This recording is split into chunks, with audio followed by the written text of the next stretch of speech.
नमस्कार, आप देख रहे हैं इंडिया टीवी। आपके साथ मैं हूं मीनाक्षी जोशी और अब वक्त हो गया है कुरुक्षेत्र का।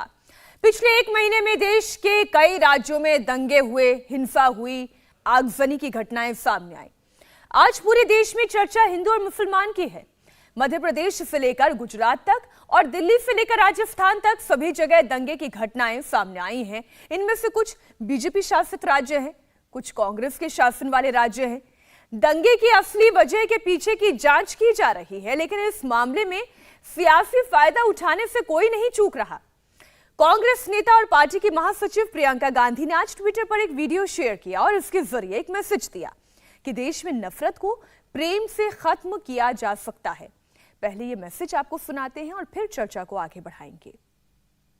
नफरत से निपटने का एक ही तरीका है। इतिहास में, हमारी संस्कृति में, वेदों में, पुराणों में, उसके बाद बुद्ध भगवान ने भी कहा, गुरु नानक जी ने भी कहा, नफरत का मुकाबला सिर्फ प्रेम कर सकते। सिर्फ जो नकारात्मक चीज है उसके सामने कोई भी नकारात्मक चीज अगर हम डालें तो हम उसी चीज में, उसी नकारात्मकता में हम फंस जाएंगे। नकारात्मक चीजों को का मुकाबला सिर्फ सकारात्मक चीजें कर सकती हैं। हमें परवाह यह है कि हम विकास कैसे लाएंगे, हमें परवाह यह है कि हम महिलाओं को सशक्त कैसे करेंगे, हमें परवाह यह है कि हम नौजवानों को रोजगार कैसे दिलाएंगे। प्रियंका गांधी कह रही हैं, बात बहुत अच्छी है, नफरत को प्रेम से ही मिटाया जा सकता है। लेकिन जब हाल में करौली और जोधपुर में दंगे हुए तो बीजेपी ने कांग्रेस सरकार यानी गहलोत सरकार को आड़े हाथों लिया। बीजेपी ने आरोप लगाया कि गहलोत सरकार नाकाम रही और पुलिस ने समय रहते कदम नहीं उठाया। दंगे के पीछे सांप्रदायिक तनाव पैदा करने वाले लोग थे जो एक ही रंग के पत्थर उठाए हुए थे। आज अशोक गहलोत खुद सामने आए, उन्होंने ठीकरा बीजेपी और आरएसएस पर फोड़ा। अशोक गहलोत ने तो अमित शाह को ओपन चैलेंज दिया कि वो जांच करवा लें। उसका फायदा ये आरएसएस बीजेपी पर उठा रहे हैं और आप देखो आग लगा रहे सब जगह, एजेंडा बना रहे हैं, धरने दे रहे हैं। ये तो इनकी प्लानिंग थी दंगे भड़काने की। करौली के बाद में जोधपुर के अंदर 7 राज्यों में दंगे हुए, 7 राज्यों में दंगे हुए, फिर बॉर्डर चले। सब जगह पर करौली में जो तरीका होता दंगा का भड़काने का, वो तरीका 7 राज्यों में था। इसकी भी जांच होनी चाहिए। अगर दम है अमित शाह जी के अंदर तो गृह मंत्रालय को एक कमेटी बनाए, हाईकोर्ट जज हो, सुप्रीम कोर्ट जज हो, जो वास्तव में 7 राज्यों में दंगे भड़के करौली के बाद में, उसके जड़ में क्या था। अशोक गहलोत कह रहे हैं कि जैसी स्क्रिप्ट करौली में थी वैसी ही जोधपुर में थी या 7 राज्यों में थी। अब सवाल यह है कि बीजेपी वाले कांग्रेस पर और कांग्रेस वाले बीजेपी पर आरोप और प्रत्यारोप कर रहे हैं। क्या टारगेट पर मुसलमान और हिंदू हैं? नफरत का आखिर केंद्र बिंदु कौन है? करौली, जोधपुर, भीलवाड़ा में आखिर माहौल किसने बिगाड़ा? इस पर चर्चा में हम शुरुआत करेंगे और बेहद खास मेहमान हमारे साथ जुड़ गए हैं। तमाम पॉलिटिकल पार्टी के प्रवक्ता हमारे साथ है। शहजाद पूनावाला भारतीय जनता पार्टी की ओर से पक्ष रखेंगे, कांग्रेस की ओर से पक्ष रखने के लिए गुरदीप सप्पल हमारे साथ है, समाजवादी पार्टी की ओर से अजीज खान साहब और जेडीयू की ओर से राजीव रंजन जी हमारे साथ जुड़ गए। बहुत स्वागत आप चारों मेहमानों का। शहजाद पूनावाला, आपने सुन लिया अशोक गहलोत जी को। उन्होंने कहा कि अगर ओपन चैलेंज, अगर हिम्मत है तो एक केंद्रीय जांच कमेटी बैठा दी जाए और 7 राज्यों में जो दंगों का पैटर्न है जरा उसकी जांच कराएं। ये पता चल जाएगा कि नकारात्मकता कौन फैला रहा है देश में। देखिए, सबसे पहले तो कल अशोक गहलोत का मेरे पास बयान है। उन्होंने कहा कि हमने तो दंगा होने ही नहीं दिया और फिर उन्होंने कहा आज कि बहुत छोटे मोटे दंगे हुए। तो अशोक गहलोत एक तो खुद कहते हैं कि दंगे हुए नहीं, चाहे जोधपुर हो चाहे करौली हो सकता है उनको ये दंगा ना लगता हो सकता है उनको ये दंगा ना लगता हो जहाँ पे एक 8 वर्षीय बच्ची को उपद्रवियों ने मारने की कोशिश की। हो सकता है कि जो तस्वीरें सामने आई हैं उनको दंगा ना लगता हो, परंतु ये एक लौते ऐसे मुख्यमंत्री हैं इन 7 राज्यों में से जो अपने गृह जिले को भी सुरक्षित नहीं रख पाए। तो पहले तो उनको कहना चाहिए कि मुझसे ना हो पाएगा, इसलिए अमित शाह जी, केंद्र की सरकार इसमें हस्तक्षेप करे। दूसरी बात, अभी प्रियंका वाड्रा जी का मैंने बयान सुना, उन्होंने कहा कि नफरत का मुकाबला मोहब्बत से होना चाहिए।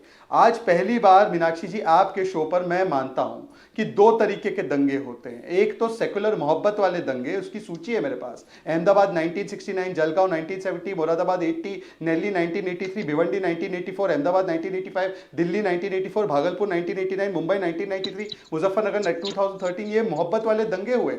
और मैं एक ही चीज, क्योंकि गुरदीप भाई बैठे हैं, गुरदीप भाई, जब बड़ा पेड़ गिरता है तो थोड़ी धरती हिलती है, ये प्रेम और मोहब्बत वाला बयान है दंगों के बाद, ये नफरत वाला बयान है।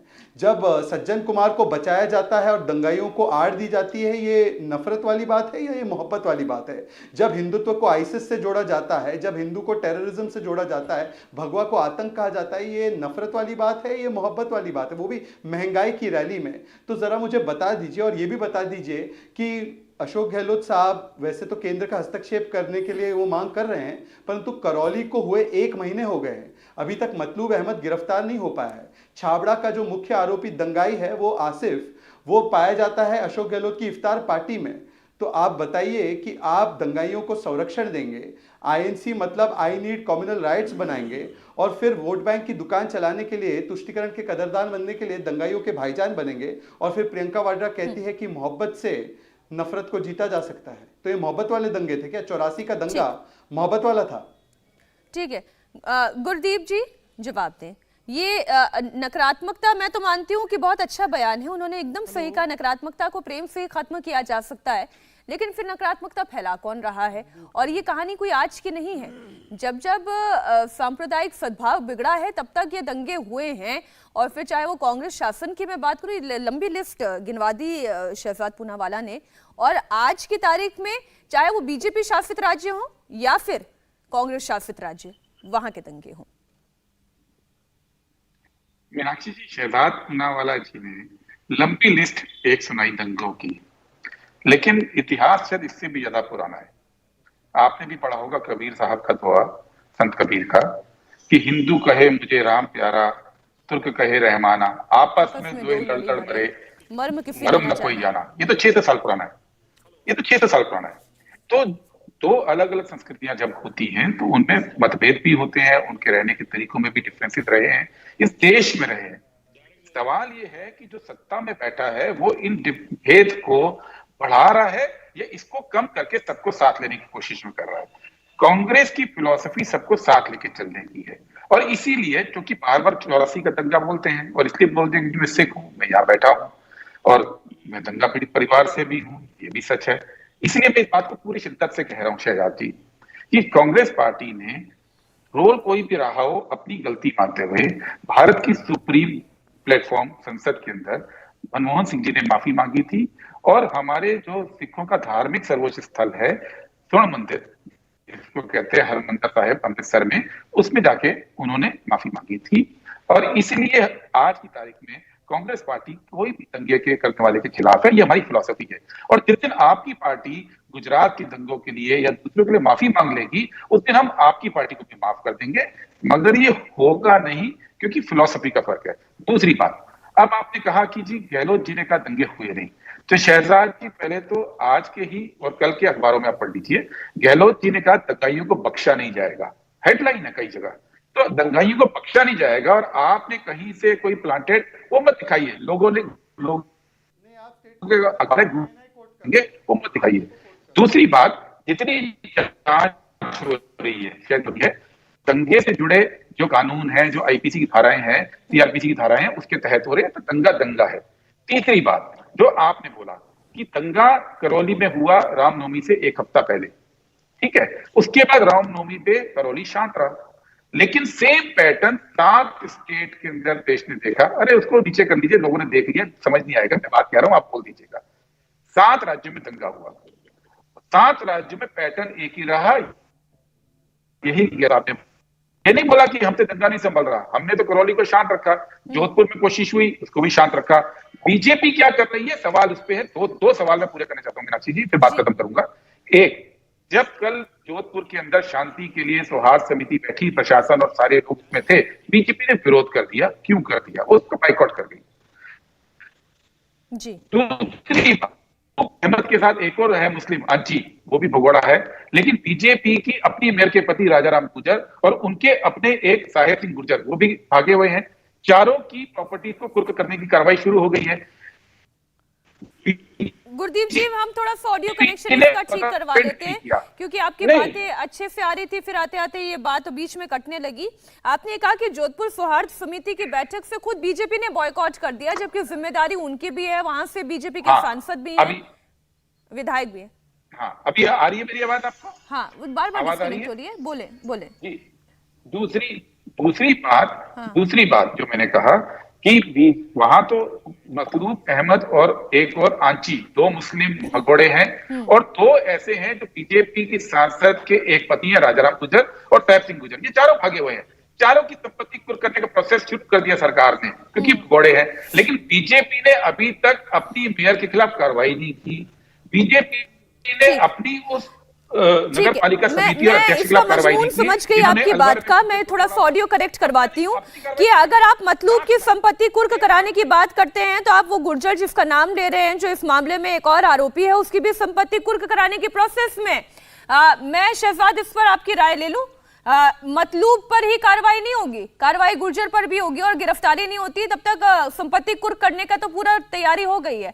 बीजेपी का भी रोल है, वो ये कह रहे हैं कि केवल कांग्रेस पर उंगलियां ना चलाएं, आप बीजेपी के रोल को भी देखें। देखिए मीनाक्षी जी, इस देश में दो मॉडल है। एक है योगी मॉडल, जो भी अपराध करता है, जो भी कानून के खिलाफ जाता है, हिंदू हो मुसलमान हो, चाहे अयोध्या वाली घटना हो, चाहे वो अब्बासी हो, चाहे वो बदन सिंह बद्दो हो, चाहे वो मुख्तार अंसारी हो, दोनों के ऊपर कानून का बुलडोजर चल जाता है। परंतु एक है अशोक गहलोत की सरकार। यहां पर किस प्रकार से उन्होंने गिनवा दिया कि इस पर ये हमने कौन सा रोका है आपको कार्रवाई करने के लिए, पर ये अशोक गहलोत के खुद के ट्विटर हैंडल पर उनका बयान है कि हमने तो दंगा होने ही नहीं दिया। अब दंगा होने ही नहीं दिया, इसका मतलब तो मतलूब इनकी आंखों में बेगुनाह है, शांति दूत है। ये कहते हैं कि छोटे मोटे दंगे हुए, मतलब कि जो करौली में आग लगी वो दंगा मानने को तैयार नहीं है। वो तो कहते हैं छोटी मोटी घटना। जैसे सैम पिट्रोडा ने एक बार कहा था हुआ तो हुआ 84 के दंगों के विषय में, खास दोस्त है राजीव गांधी के, उन्होंने कहा हुआ तो हुआ। अब गुरदीप सप्पल, क्या ये दंगाई है आपकी नजरों में, या ये डांडिया खेल रहा है? आपका फैक्ट चेकर हो सकता है इसको डांडिया खेलते हुए दिखा दे कि ये तो नहीं, ये तो जालीदार टोपी वाला बेचारा पुलिस के साथ डांडिया खेल रहा था, इसको काहे गिरफ्तार करते हो, ये तो बहुत बेचारा मजलूम है, शांति दूत है। तीसरी बात, यहां पर गुरदीप सप्पल बैठे थे, यह है 2018 का दिल्ली हाईकोर्ट का जजमेंट। दिल्ली हाईकोर्ट का जजमेंट कहता है सज्जन कुमार को कन्विक्ट करते समय कि ये इसलिए इतने वर्षों तक बचा रहा क्योंकि इसको राजनीतिक शरण मिली और इसने एस्केप किया ट्रायल को। ये इन्होंने दिल्ली हाईकोर्ट ने कहा है। तो केवल खोखली माफी मांगने से कुछ नहीं होगा गुरदीप सप्पल जी। आपने इस देश में दंगे करवाकर 10,000 से ज्यादा लोगों को मौत के घाट उतारा है और फिर सज्जन कुमार छोड़ो, जगदीश टाइटलर तो आज भी आपकी पार्टी में है, क्यों बचाते हैं? केवल माफी मांगने से क्या होगा? आज गुरदीप सप्पल बोल दे कि जगदीश टाइटलर को कब हटाएंगे पार्टी से। और चौथी बात, देखिए दंगाइयों पर जब भी कार्रवाई होती है तो उनके बचाव में कौन सा इकोसिस्टम आ जाता है? जहांगीरपुरी से लेकर करौली तक, खंबाट से लेकर खरगोन तक, दंगाइयों का कोई धर्म नहीं होता, पर दंगाइयों का धर्म देखकर एक इकोसिस्टम खड़ा हो जाता है। और खुदा ना खास्ता, इन्होंने कभी शिवम के लिए कोई ट्वीट नहीं किया। जो दंगा पीड़ित था शिवम, उसके लिए कभी ट्वीट नहीं किया। मंदिर डेमोलिश किया गया इनके द्वारा अलवर में, मंदिर के लिए नहीं गए खड़े होने के लिए, परंतु जहांगीरपुरी में अवैध प्रॉपर्टी पर कार्रवाई हुई तब गुरदीप सप्पल की मंडली जहांगीरपुरी पहुंच गई। यही तो इनका चश्मा है, एक आंख वाले उदारवादी सेकुलरवादी। अफीज खान जी का इस पर ले लेते हैं रिएक्शन। अफीज खान जी, देखिए ये आरोप तो आप भी लगातार भारतीय जनता पार्टी पर लगाते रहे। जो बात आज अशोक गहलोत ने कही, उन्होंने कहा कि ये पॉलिटिकल गेन करने का एक तरीका और एक पैटर्न के तहत बीजेपी आरएसएस की उन्होंने तो सीधी सीधी साजिश बता दी। कुछ इसी तरीके के आरोप आप लगातार उत्तर प्रदेश चुनाव रैलियों में भी लगा रहे थे कि ये लोग विभाजनकारी सोच वाले हैं, लेकिन खैर जनता ने तो नकार दिया। आप लेकिन आज की इन तारीख में हो रहे इन दंगों को किस तरीके से देख रहे हैं? क्या कोई पैटर्न है? क्या नफरत का केंद्र बिंदु कोई हिंदू है या कोई मुसलमान है या पॉलिटिकल पार्टीज है? देखिए मीनाक्षी जी, मैं बड़ी गंभीरता से दोनों लोगों की बातों को सुन रहा था और गुरदीप जी की बात को भी मैंने सुना और शहजाद जी की बात को भी सुना। देखिए एक पैटर्न है और देश के कल्चर को बदलने की कोशिश है। देखिए महंगाई पे कोई बात नहीं हो रही है, बेरोजगारी पर कोई बात नहीं हो रही है। आपने देखा कि अभी आने वाले 2023 में चुनाव है, थोड़े दिन पहले चुनाव हुआ है। आपने देखा कि पैटर्न कैसे चेंज किया जा रहा है, क्योंकि आज बीजेपी के पास कोई हथियार ऐसा नहीं है कि जिससे आने वाले वक्त में जो चुनाव होने जा रहा है उसमें वो मुकाबला कर सके। तो उसने हथियार का इस्तेमाल शुरू कर दिया। आज आप देखिए पूरे देश में जिस तरह से नफरत का माहौल पैदा किया जा रहा है। आप बताइए, रामनवमी के जुलूस इससे पहले भी निकले, शोभा यात्रा भी पहले भी निकला है। क्या वजह है कि आज जो शोभा यात्रा निकल रहा है, जो रामनवमी के जुलूस निकल रहे हैं, उन जुलूस में किस कदर नफरत की बात हो रही है, कहीं ना कहीं धार्मिक भावनाओं को भड़काने का प्रयास किया जा रहा है। वजह साफ है, आज बीजेपी चाहती है भाई को भाई से जुदा कर देना, पड़ोसी को पड़ोसी से जुदा कर देना, क्योंकि उसकी नजर में लेकिन सिर्फ वोट ही अजीज सब जी, कुछ है। ऐसी घटनाएं तो राजस्थान में भी हो रही है और मध्य प्रदेश में भी हो रही हैं। अब ये कहना कि केवल कांग्रेस कौन शासित लोग कर राज्य रहे में हैं? हो रही है या मैं फिर मीनाक्षी जी, मैं बीजेपी उसी शासित बात- राज्य उसी में बात हो रही है? कंप्लीट करने दे प्लीज। मैं कहना चाह रहा हूं, राजस्थान में भी चुनाव है, मध्य प्रदेश में भी चुनाव है, आने वाले वक्त में गुजरात में भी चुनाव है। क्या इन जगहों पर जो हालात पैदा है, कैसे पैदा है? इनके लोग लगातार हर जगह सक्रिय हो गए हैं। वो चाहते हैं कि ऐसा माहौल पैदा कर दिया जाए और उस माहौल की आड़ में चुनाव को जीता जाए। मैं बहुत सीधी सी बात कहना चाह रहा हूं कि आज पूरे देश की जनता बीजेपी को समझ चुकी और बीजेपी के कारनामों को समझ रही है। वो अलग बात है कि कहीं ना कहीं ये गुमराह करके लोगों को कहीं ना कहीं बरगला करके वोट ले रहे हैं, लेकिन जिस तरह इस मुल्क के हालात खराब हो रहे हैं, ये वाकई में मतलब चिंता खान का साहब आप विषय ये है। कह रहे हैं कि क्योंकि यूपी कल्चर में कहा जा रहा है, भी या जो कि सोच जो कहा जो जा रही वोटिंग है। पैटर्न रहा, यूपी में भी जो वोटिंग पैटर्न रहा वो बरगला कर लिया गया। वहां तो कोई दंगे की खबर नहीं थी, उसके बावजूद चुनाव हुआ, चुनाव बीजेपी जीत भी गई। तो इसके पीछे क्या पैटर्न था? देखिए मीनाक्षी जी, मैं वही कह रहा हूं, चुनाव जीतने का मतलब ये नहीं है कि आप बहुत बेहतर काम कर रहे थे। चुनाव जीतने के कई एंगल हुआ करते हैं और उस एंगल का बखूबी बीजेपी ने इस्तेमाल किया। वो मेरे ख्याल से जनता भी इस बात को समझ रही है कि किस किस तरीके से धन बल और तमाम तरीके की चीजों का इस्तेमाल किया गया, जनता को रातों रात कैसे गुमराह किया गया। देखिए, जीतना कहीं पर चुनाव ये इस बात का प्रमाण नहीं है कि आप बेहतर काम कर रहे हैं। मैं एक बात और आपको बता दूं, आहिस्ता आहिस्ता ये बेनकाब हो रहे हैं। जनता इस बात को समझ रही है, गंभीरता से समझ रही है। आज आप देखिए पूरे देश में किस कदर नफरत का बीज बोया जा रहा है। आप मीनाक्षी जी खुद इस बात को एहसास कर सकती हैं। आप सुनिए, देखिए गुजरात में क्या क्या हालात पैदा किए गए, अभी किस तरह दिल्ली में क्या हालात पैदा किए गए, राजस्थान में क्या हालात पैदा हो रहे हैं। क्यों ऐसा, आखिर अचानक ये हालात क्यों पैदा हो रहे? क्या जब से ये मुल्क आजाद हुआ, शायद जो मेरे ख्याल से जो हालात आज के डेट में हैं, ऐसे हालात कभी नहीं रहे। ठीक है, शहजाद रिस्पॉन्ड करना चाह रहे हैं इस पर। देखिए, इन्होंने कहा कि नफरत जो है उसके बीज बोए जा रहे हैं। मैं एक बयान सुनाना चाहता हूँ। ये बयान है बर्क साहब का। अरे भाई, मैं बीच में तो नहीं बोल रहा था आपके। नहीं, वो ऑडियो प्रॉब्लम की दिक्कत बता रहे हैं। आज थोड़े से ऑडियो प्रॉब्लम हो रहा है। शहजाद, बहरहाल दर्शकों तक आवाज पहुंच रही है, दर्शक सुन रहे हैं, आप अपनी बात रखें। जी देखिए, इनके एक नेता है बर्क साहब, जो कि सांसद है, मतलब अजीज खान के सीनियर है। वो कहते हैं कि अगर मथुरा में, क्योंकि कोर्ट का ऑर्डर आया था मथुरा के अंदर मंदिर के बारे में, तो उन्होंने कहा कि अगर मथुरा में मंदिर बनाने की सोची भी तो हम वहाँ पर, मुसलमान वहाँ पर मुंह तोड़ जवाब देगा। उसके बाद यहाँ पर हिना, उनकी एक रूबीना नाम की उनकी प्रवक्ता भी है और नेता भी है। वो कहती है हिजाब का जब कोर्ट का ऑर्डर आया था कि हम हाथ काट देंगे अगर आपने हिजाब पर हाथ लगाया। मैं अजीज खान से कहना चाहता हूँ, पूछना चाहता हूँ, क्या ये नफरती बयान है? जब आप कहते हैं कि राम भक्तों पर हमने गोलियां चलाई और अगर जरूरत पड़ती तो और भी गोलियां चला लेते, क्या ये नफरती बयान मानते हैं? इसको नहीं मानते हैं। और दूसरी बात ये कहते हैं कि चुनावों में जो फैसला हुआ वो क्योंकि हमने दंगे करवा दिए इसलिए चुनाव में लोग प्रभावित हो गए। मतलब कि कितना बड़ा आरोप जनता पे लगाते। चुनाव हारते हैं तो ये परिवारवादी कभी ईवीएम को दोष, कभी इलेक्शन कमीशन को दोष, और आज तो सीधा जनता को ही दोष दे रहे कि जनता सांप्रदायिक है, इसीलिए तो जनता इनको नकारती है। और आखिरी बात मैं इनसे पूछना चाहता हूं, ये रफीक अंसारी कौन है? ये नाहिद हसन कौन है?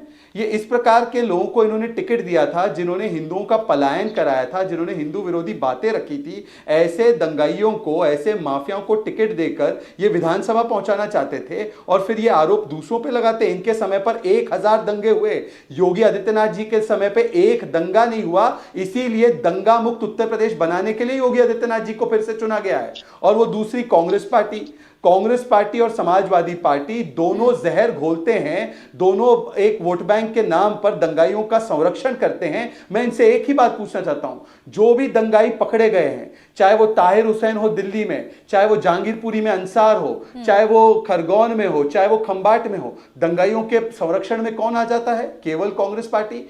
आज तक क्यों करौली के मुख्य आरोपी को पकड़ा नहीं गया? नहीं, ये क्या एक नाकामी नहीं है? करौली पर तो उन्होंने बोल दिया था, जो ऑडियो क्लियर नहीं आ पा रही थी, इसलिए मैं दर्शकों की जानकारी के लिए फिर बता दूं। मतलूब और गुर्जर, ये दो नाम गुरदीप सप्पल जी ने बताया और कहा कि इन लोगों की संपत्ति कुर्क करने की पूरी तैयारी हो गई। गिरफ्तारी अभी तक किसी की नहीं हो पाई है। उनसे पूछ लीजिए, छाबड़ा का दंगाई, छाबड़ा का मुख्य आरोपी आसिफ, वो इफ्तार पार्टी में क्या कर रहा था अशोक गहलोत की? ठीक है। और इनसे पूछ लीजिए गुरदीप कि जी। बाकी के जो दंगे हुए हैं, टोंक में दंगा हुआ है, जिस प्रकार से मालपुरा में हिंदू पलायन हुआ है, जिस प्रकार से झालावाड़ में दंगा हुआ है, जिस प्रकार से अलग अलग जिलों में हर जिले में दंगा गुरदीप हुआ जी है, जवाब उसके दे दें आरोपियों इस को पर। कहां पकड़ा है? एक एक करके जवाब देता हूं मैं। शहजाद जी, बड़ी सफाई से आपने झूठ बोल दिया कि योगी जी के राज में एक दंगा नहीं हुआ। जब योगी जी बने थे ना, उसके पहले 2016 में जो आंकड़ा है वो 8016 दंगों का है। 2017 में 8200 है, 2018 में 8208 है, 2019 में 6126 है। ये मत बोलिए एक भी दंगा नहीं हुआ, झूठ की बात नहीं। पहली बात करेक्ट कर लीजिए, हर साल उतने ही हुए, किसी एक साल थोड़ा कम थोड़ा ज्यादा, तो सांप्रदायिक माहौल कम नहीं हुआ था। हाँ, मुजफ्फरपुर जैसा बड़ा दंगा नहीं हुआ था, क्योंकि जो करने वाले थे वो खुद ही सत्ता में थे। दूसरी बात, आपने दूसरा झूठ बोला अलवर पे। फिर से दर्शकों को बता दें, अलवर के अंदर नगर पालिका ने ऑर्डर दिया था, जो नगर पालिका में एक नंबर छोड़ के सारे मेंबर बीजेपी के हैं। आपने अभी तक अपनी अध्यक्ष पे कार्रवाई नहीं की, और यही झूठ बोलने के कारण एक दूसरे चैनल के, मैं नाम नहीं लूंगा, एंकर को भी घोड़ा बनना पड़ा, क्योंकि झूठ फैलाया जा रहा था इस देश के अंदर। ये झूठ के खिलाफ अब लड़ाई है जो झूठ फैलाते हैं आप। तीसरी बात, जो आप कहते हैं बड़े सफाई से, आपने इतनी सारी बातें कह दी, मेरा सीधा सा कहना है कि सवाल ये है कि अभी 2 दिन पहले बुरहानपुर में एक मंदिर में गणेश जी की प्रतिमा के साथ छेड़छाड़, क्षति पहुंचाई गई। आपके एक एमपी के भतीजे को बीजेपी सरकार ने गिरफ्तार किया है। ऐसा कैसे हो गया कि आप इसकी चर्चा नहीं करेंगे? ऐसा कैसे हो गया कि लोग जो अयोध्या के बाहर जिन्होंने आपत्तिजनक चीजें फेंकी और जिसको यूपी गवर्नमेंट ने सही गिरफ्तार किया, तारीफ करूंगा, वो मुस्लिम कपड़े पहन के, टोपी पहन के जालीदार भड़काने की कोशिश हो रही थी। ऐसा कैसे हो गया? और उनको जब बीजेपी ने गिरफ्तार किया, अच्छी बात की, तो कोई कम्युनलिज्म नहीं। जब हम जो है दंगाइयों पे, चाहे किसी भी धर्म की, और खासतौर पे जो बीजेपी कहती है कि आपने हिंदू पे क्यों कार्रवाई की, जब हम दोनों पे कार्रवाई करते हैं तो हम सांप्रदायिक, हम वोट बैंक की राजनीति कर रहे हैं, आप बचाने आ जाते हैं। मत कीजिए। राजीव रंजन जी, किसी भी प्रदेश में दंगा तब होता है जब वहां की पुलिस या तो नाकाम हो जाती है या इंटेलिजेंस फेलियर होता है, लेकिन हर बार जब भी कहीं पर भी, चाहे किसी भी प्रदेश में कोई दंगा हो, तो बड़ी आसानी से टोपी ट्रांसफर कर दी जाती है कि इनके राज्य में दंगा हुआ, गलती बीजेपी की है या आरएसएस की है। किसी और राज्य में दंगा हो गया तो ये तो कांग्रेस द्वारा शासित प्रदेश राज्य था, यहाँ कांग्रेस स्पॉन्सर्ड दंगा हो गया। बड़ी आसानी से ये टोपी ट्रांसफर होने का खेल चलता रहता है। देखिए, बिल्कुल आपने सही कहा है। किसी भी राज्य में दंगे अगर हुए तो ये कानून व्यवस्था का सवाल है, और अगर गुप्तचर तंत्र पूरी तरह से असफल है, प्रशासन को समय पर उसकी पूर्व की जानकारी नहीं मिल पाई, और जानकारी मिली प्रशासन ने सही कदम नहीं सही समय पर उठाए, तो ये परिस्थिति पैदा होगी। लेकिन सवाल क्या है, दंगों का खेल इस देश में आज़ादी के पहले से शुरू हुआ, हिंदुस्तान के टुकड़े हुए, और हिंदुस्तान की आज़ादी के बाद देश के ज़्यादातर राज्यों में सरकारें जिनकी भी रही हो, दंगे बराबर वहाँ होते रहे। और मैं तो कहूँगा कि आज़ाद हिंदुस्तान में जो 1984 का जो दिल्ली का सिख दंगा है, और दूसरी तरफ गुजरात का 2002 का दंगा है, ये बेहद कुख्यात दंगे, और जिसने पूरी दुनिया के सामने हिंदुस्तान की छवि को शर्मसार करने का काम किया। लेकिन हमने सीखा कुछ भी नहीं है। अगर इस देश में कल एक बड़ी आर्थिक चपत लगी जब 40 बेसिक पॉइंट्स बढ़ा दिए गए, और लोगों को EMI से उनकी कमर अब टूट जाएगी, लेकिन हमारे विमर्श का अब हम जो हमारे पास 2022 21वीं सदी में 2 दशक पार करके तीसरे दशक में हम प्रवेश कर चुके हैं। दुनिया की सबसे महत्वपूर्ण 6 आर्थिक शक्तियों में हम 6ठे नंबर पर हैं। लेकिन हमारा विमर्श क्या है? देश में जिसको सिलिकॉन वैली बेंगलुरु हम कहते हैं, वहाँ हम हिजाब के सवाल पर, बाइबिल के सवाल पर लड़ रहे हैं। देश की आर्थिक राजधानी मुंबई है, वहाँ हम लड़ किस लिए रहे हैं? अजान के सवाल पर, लाउड स्पीकर के सवाल पर, हनुमान चालीसा के सवाल पर। तो ये कहीं ना कहीं सत्ता और प्रतिपक्ष, मैं मानता हूँ कि देश में जो 2 बड़े राजनीतिक दल जिनका राष्ट्रीय आधार है, भारतीय जनता पार्टी और कांग्रेस, इसलिए कि अब ये एनडीए का भी सवाल नहीं है, नेशनल डेमोक्रेटिक अलायंस में भारतीय जनता पार्टी को एक प्रचंड जनादेश है और इसीलिए कहीं से भी इसमें बाकी दलों की कहीं कोई भूमिका भी नहीं है।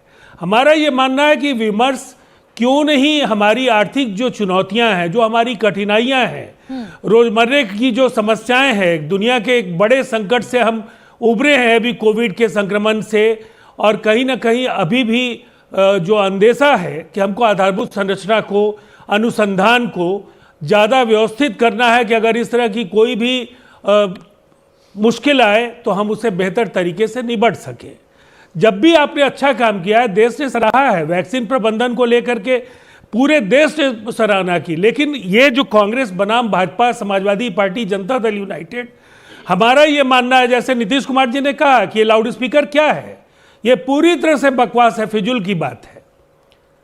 इन सवालों पर हमारी जो परंपराएं हैं, जो हमारी विरासत है, जो सहस्त्राब्दियों से हम मिलकर साथ रहते आए, इस देश में दुनिया के अलग अलग मुल्कों से लोग आए और इसके मिट्टी में रच बस गए, और इस देश को बनाने में, देश की सरहद की हिफाजत करने में। जब हिजाब पर विवाद खड़ा होता है और कोर्ट ये कहता है कि हिजाब से ज्यादा जरूरी शिक्षा है, स्कूल अपने नियम पालन कर सकता है, तो एक गुट खड़ा हो जाता है उसके विरोध में, ये कहता है कि ये मुस्लिम महिलाओं से उनकी आजादी छीनने का एक षड्यंत्र है।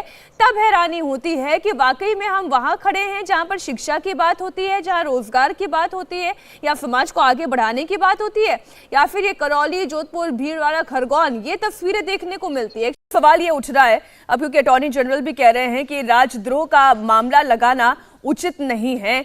अब ये राजद्रोह का मामला कितना सच कितना झूठ, आपकी नजर में क्या है? ये देखिए, जिस ढंग से नवनीत राणा और उनके पति पर ये जो राजद्रोह का मुकदमा लगा और जिस कोर्ट ने उसकी सुनवाई की और सुनवाई करने के बाद उनको बेल दे दिया, इससे स्पष्ट है कि यह जो आरोप लगाया गया 124A, ये पूरी तरह से एक जो है जबरदस्ती और पूर्वाग्रह से ग्रसित होकर राज्य सरकार ने लगाया।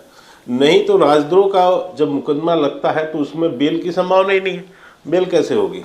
लेकिन कोर्ट ने नहीं माना ना, तो कोर्ट ने उद्धव सरकार के इस तरह की तानाशाही रवैये का पोल खोल दिया पूरी तरह से, कि आप जिस ढंग से एक पक्षी व्यवहार आपने किया और एक केवल और केवल आपको किसी को धमकाना है, डराना है, और इसके लिए आप हम ये आपके ऊपर आरोप लगा रहे हैं और लगा के आपको जेल के अंदर डाल दे रहे हैं, और एक नहीं कई और फाइल कर दिए केसेस।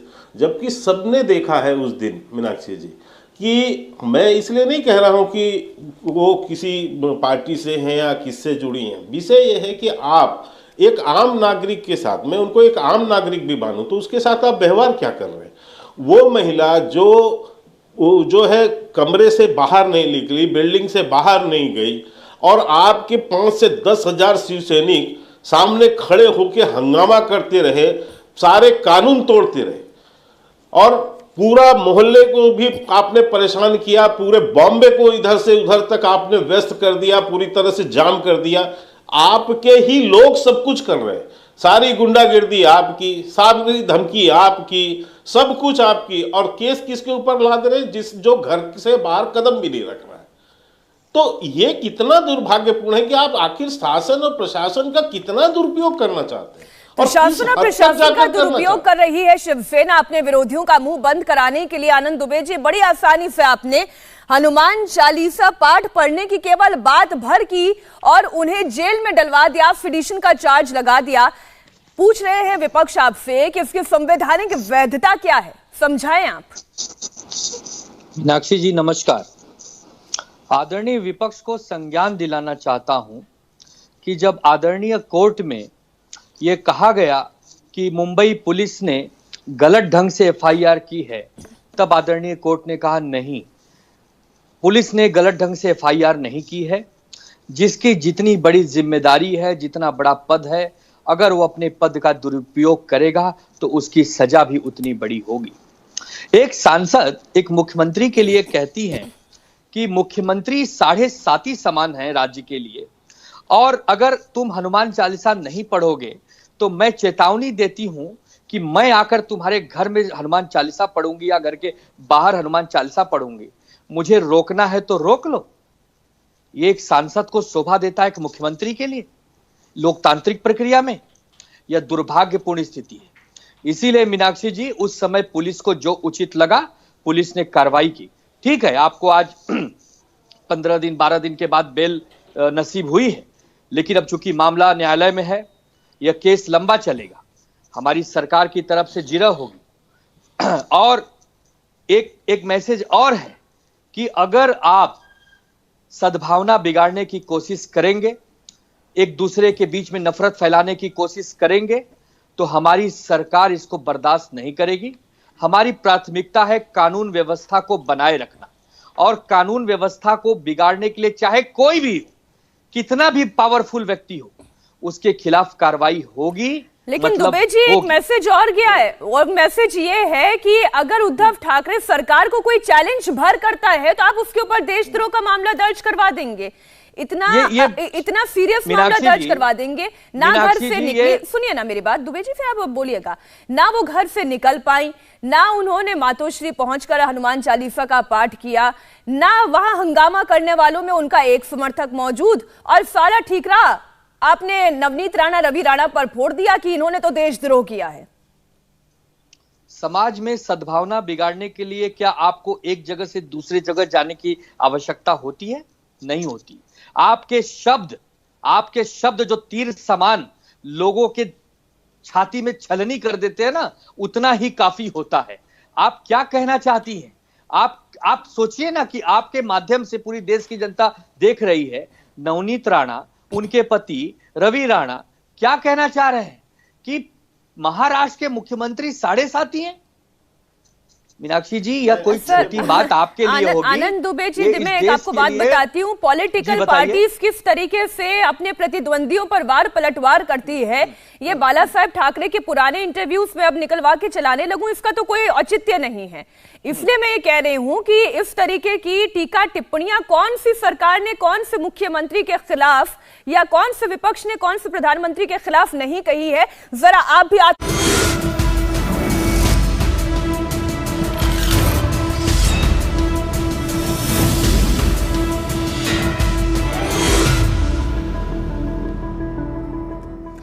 शहजाद, देखिए बहुत सी लड़ाइयां चल रही हैं। महाराष्ट्र का जिक्र राजीव रंजन जी ने किया। अब वाकई में हैरान करने वाला विषय, हनुमान चालीसा को लेकर सिडिशन का केस दर्ज हो जाता है, अजान को लेकर विवाद खड़ा हो जाता है, हनुमान चालीसा पढ़ने को लेकर विवाद खड़ा हो जाता है, कभी हिजाब विवाद का केंद्र बिंदु बन जाता है। तो आज हम तस्वीरें जोधपुर की देख रहे हैं, जहां पर क्यों ये बहसबाजी शुरू हुई केवल एक झंडे को लगाने और उतारने को लेकर, केवल एक धार्मिक झंडे को लगाने उतारने को लेकर। ये नफरत के बीच आखिर बो कौन रहा है?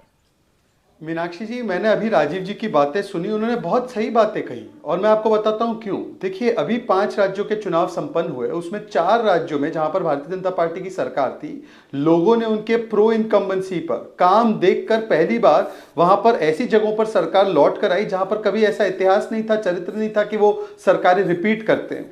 तो इस प्रकार से मतलब गुड गवर्नेंस पर, डेवलपमेंट पर, जॉब्स पर, एम्प्लॉयमेंट पर, इन चीजों पर वोट हुआ। और राजस्थान जैसे राज्य में जहां पर पिछले 1 वर्ष से 20% से ज्यादा बेरोजगारी दर है, मतलब देश में सबसे ज्यादा बेरोजगारी दर, राष्ट्रीय औसत से 3 गुना ज्यादा वहां पे बेरोजगारी है, इस पर चर्चा ना हो, क्योंकि राजस्थान में चुनाव आने वाले, जनता के मुद्दों पर चर्चा ना हो, तो वहां की सरकार क्या करती है, बिजली भी रोजेदार को देंगे, परंतु नवरात्र चल रहे तो हिंदुओं के बारे में कोई बात नहीं करते, सिखों के बारे में कोई बात नहीं करते, पारसी जैन के बारे में कोई बात नहीं करते। अब आते हैं हिजाब पर। हिजाब का फैसला कोर्ट का आया, कर्नाटका में उस पर विवाद कौन खड़ा करता है, कांग्रेस के लोग, और इसका जिक्र कोर्ट के ऑर्डर में भी होता है कि कुछ अनसीन हैंड्स है जो सोशल अनरेस्ट फैलाना चाहते हैं। यही हिजाब का जो मामला है, ये महाराष्ट्र में हूबहू वैसे ही लागू है। राजीव रंजन जी, बाकी के लोग जानते हैं, महाराष्ट्र की स्कूलों में जहां पर शिवसेना की सरकार है, और शिवसेना को तो क्या क्या नहीं कहते थे, कांग्रेस वाले छोड़ दीजिए उसको, वहां पर तो क्लासरूम में हिजाब पहनना सख्त मना है, केवल यूनिफॉर्म है। परंतु महाराष्ट्र में यह विवाद नहीं बनता। यह विवाद कहां बनता है, राजस्थान में, जहां पर पीएफआई को मार्च निकालने दी जाती है और कर्नाटका में जहां पर चुनाव होने वाला है, ताकि वहां का माहौल बिगाड़ा जाए। और देखिए ये बात भी सही है, दो बड़े एक मॉडल है, एक तो 2002 का दंगा है, एक 1984 का दंगा है।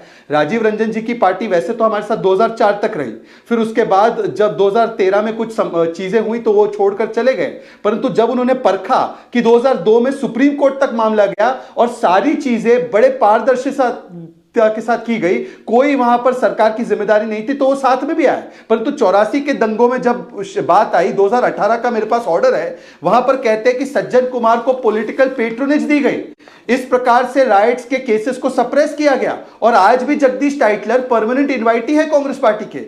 तो जो जेडीयू ने अभी बयान दिया है वो बिल्कुल सही बात कही है उन्होंने। ये कांग्रेस वाले तो बिजली, पानी, ये क्लासरूम और देश सबको हिंदू मुसलमान में बांटते हैं। और आज इन्होंने हिजाब और अजान का मामला भी इस प्रकार से किया। अजान का भी मामला देख लीजिए, सुप्रीम कोर्ट का ऑर्डर है, उत्तर प्रदेश में सरकार है, कांग्रेस का आरोप दोनों यह जगह है से कि जब कहीं कोई दंगा भड़कता है तब तक फायदा तो बीजेपी का ही होता है, फिर चाहे वो बीजेपी शासित राज्य हो या फिर वो कांग्रेस शासित राज्य हो, फायदा बीजेपी का होता है। एक मिनट मान लेते हैं मीनाक्षी जी, आपके तर्कों के फायदा बीजेपी का होता है। ऐसा होता होगा कि लोग सोचते होंगे कि जो दंगा करवाते हैं या जो दंगा जिनके शासन में होता है उनसे शासन नहीं संभल पा रहा है, तो दूसरी पार्टी जो कानून व्यवस्था को ठीक से चला पाती है उसको मौका दे। परंतु मैं इनसे पूछता हूं, अगर बार बार फायदा हमें होता है तो ये दंगा होने क्यों देते हैं? सरकार तो इनकी है ना, राजस्थान में सरकार इनकी है, हमारा फायदा होता है, सरकार इनकी है और वो दंगा होने देते हैं। इसका मतलब अशोक गहलोत बीजेपी के एजेंट होंगे। कह दीजिए गुरदीप सप्पल, क्या बीजेपी के एजेंट है अशोक गहलोत? हमारा फायदा करवा रहे हैं। चलिए गुरदीप जी, मैंने तो इसलिए शुरू में ही बोला था राजीव रंजन जी को, मैं तो ये कहती हूँ ये इंटेलिजेंस फेलियर जब होता है ना, जब पुलिस तंत्र अपना काम ठीक से नहीं कर पाता है तब ये दंगे भड़कते हैं। और उसमें अब स्टेट की कितनी भूमिका है नहीं है वो तो पॉलिटिकल आरोप एक दूसरे पर चलते ही रहेंगे। देखिए, शहजाद जी को तर्कों से अपनी बात रखने की आदत है, अच्छी बात है, लेकिन तर्कों में कन्विक्शन होना चाहिए। शहजाद जी, दंगा भी एक क्राइम है, जिस तरह से बॉम्ब ब्लास्ट भी क्राइम है, जिस तरह से और देश में दतियों क्राइम होते हैं। और अगर सरकारें क्राइम नहीं रोक पाती हैं तो क्या सरकारें उसमें शामिल मानी जानी चाहिए? मोदी सरकार अगर इतनी सारी घटनाएं देश में नहीं रोक पाई तो मोदी सरकार उसमें शामिल थी, पुलवामा के अंदर शामिल थी क्या? आप ये कहना चाहते हैं? जब मोदी सरकार जो काम नहीं, दाऊद को आप नहीं ला पा रहे 8 साल से पूरे देश में चिल्लाने के बाद, तो क्या आप दाऊद को ना लाने के षड्यंत्र में शामिल हैं? या मेल चौकसी को, नीरव मोदी और ऐसे सबको आप नहीं वापस ला पा रहे हैं, तो क्या आप उस क्राइम में शामिल हैं? क्राइम और क्राइम के पीछे जाना तो अलग अलग बात है। ये पूरा देश जानता है कि दंगों की फिलॉसफी किस पार्टी की है और एक करने की फिलॉसफी किस पार्टी की है। इसीलिए 47 से लेकर 2014 तक, जब तक ये वाला दौर नहीं आया, तब तक इस देश को सफलतापूर्वक एक रखा है कांग्रेस पार्टी ने। उसको आपके सर्टिफिकेट की जरूरत नहीं है। और एक यूं ही नहीं रखा, इतनी सारी लैंग्वेजेस, इतने सारे धर्म, इतनी सारी जातियां, इतने सारे क्षेत्र के बावजूद दुनिया की सबसे बड़ी आर्थिक महाशक्तियों में से एक बना दिया। यही नहीं, न्यूक्लियर सुपर पावर कह लीजिए, स्पेस सुपर पावर कह लीजिए, कृषि सुपर पावर कह लीजिए, IT सुपर पावर कह लीजिए, सर्विस सेक्टर की सुपर पावर, मेडिकल सेक्टर की सुपर पावर, ये आपके आने से पहले हो गया था। और ये इसलिए हुआ था क्योंकि हम देश को एक रख रहे थे, इसलिए हो रहा था कि हम विकास पे ध्यान दे रहे थे। ये सबका साथ सबका विकास का नारा आपका होगा, आत्मा हमारी है, हम ये कर रहे थे। और ये मत बोलिए कि हमारी सरकार में दंगों में शामिल है। आपके लोग दंगों को कराने में शामिल होते हैं और हमारी सरकार को रोकती है, और जहां पे रोकने में कभी विफल होती है तो आप कहते हैं कि आप जिम्मेदार। ये तो नहीं होगा। क्या वजह है? क्या वजह? मैं फिर से आऊंगा कि बुरहानपुर में आपका आदमी क्यों मंदिर में क्षति पहुंचाते हुए पाया गया? क्या वजह है कि जहां भी कोई बात होती है वहां तार बीजेपी से जुड़े होते हैं दंगों के? ये देश को, पूरे देश को मालूम है। इसमें आपके पक्ष में खुश होते हैं कि देखिए हमने दूसरे पक्ष को दबाया, लेकिन वो ये कभी नहीं कहते हैं कि दोनों पक्ष के साथ बराबरी का सलूक होना चाहिए। ये पूरे देश का बच्चा बच्चा जानता है इस बात को। इस बात को छोड़ दीजिए। सवाल सीधा सा है कि जब जोधपुर में कल सबकी मीटिंग हुई शांति के लिए, त्योहार समिति बनाई गई, उसका बीजेपी ने बाइकआउट क्यों किया? सवाल सीधा सा है कि बीजेपी की मेयर के पति घोड़े हैं तो बीजेपी ने अभी तक पार्टी लेवल का एक्शन क्यों नहीं लिया? सवाल सीधा सा है कि अलवर में आपकी नगर पालिका ने मंदिर ढहाने का ऑर्डर पारित किया, उन पर आपने एक्शन क्यों नहीं लिया? ये सवाल सीधे से है। इन सवालों को मत घुमाइए। ये मत दंगा राजस्थान में। ठीक है, बड़े स्ट्रेट क्वेश्चन आए, उसका स्ट्रेट जवाब शहजाद। ये तो देखिए, ये बड़ा वाजिब सा सवाल है। सौहार्द समिति अगर बुलाई जाती है बैठक करने की जिम्मेदारी पक्ष विपक्ष, चाहे सत्ता में हो, सत्ता से बाहर, और सामाजिक लोग, सबकी बड़ी भूमिका है। को बीजेपी का बॉयकॉट का मतलब क्या? ठीक है मीनाक्षी जी, जोधपुर अशोक गहलोत जी गृह मंत्री, मुख्यमंत्री का गृह जिला है, क्या वो गए हैं? वो जोधपुर में है इस वक्त? अरे आप सवाल का जवाब दे दो, गुरदीप बाइकआउट क्यों सप्पल किया? से पूछे कहाँ है वो? ये तो क्या इसलिए बीजेपी ने बॉयकॉट कर दिया? मीनाक्षी जी देखिए, गहलोत जी नहीं पहुंचे वहां पर, मुख्यमंत्री नहीं पहुंचे, तो इसलिए आप आपको बीजेपी ने बॉयकॉट कर दिया? नहीं, मीनाक्षी जी मेरे समय पर दोनों नहीं बोल सकते, मुझे बोलने दीजिए, अपनी बात पूरी कंप्लीट करनी दीजिए। सवाल का जवाब तो आप देंगे ना शहजाद? जवाब तो दे ही रहा हूं मैं।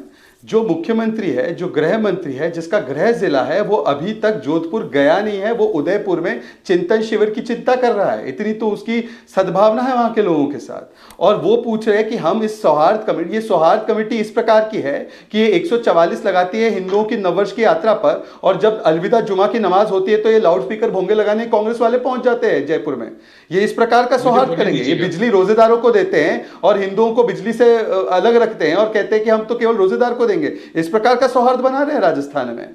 नहीं तो इस प्रकार की सौहार्द कमेटी में जहां पे खुद मुख्यमंत्री को भरोसा ना हो, खुद नहीं पहुंच पाते अपने गृह जिले में, तो ऐसी सौहार्द कमेटी में कौन जाएगा? दूसरी बात मैं पूछना चाहता हूं इनसे कि ये कहते नहीं सुन, हाँ पूरी बात तो हो जाने दीजिए। ये कहते हैं बीजेपी कराती है, बीजेपी कराती है, बीजेपी दंगे कराती है, यही है पीछे दंगों के।